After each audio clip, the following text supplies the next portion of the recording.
Well, for a storm surge to occur, you need several elements all to come into play at once. You need a deep area of low pressure, around that some very strong winds swirling, and independent of them both, you also need some very high tides around the coast, and that's what's been occurring.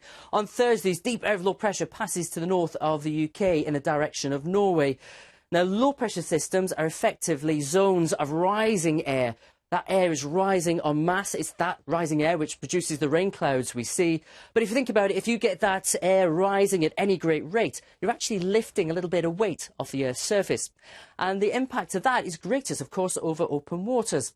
And it's around the centre of the low pressure system where the air is rising greatest, you get a bulge forming. This is where the sea level rises a little bit higher than the sea around it. Now, as a low pressure system pushes away, you then get very strong winds pushing that bulge in the direction of the coast.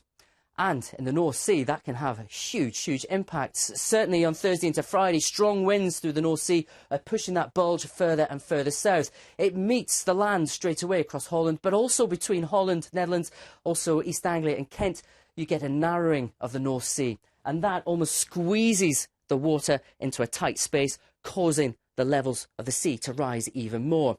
And that's why not only are we seeing high sea levels across much of the eastern coast, it's towards East Anglia and the southeast, towards that squeeze in the North Sea, where the sea levels could have their greatest impact and perhaps cause the greatest amount of flooding.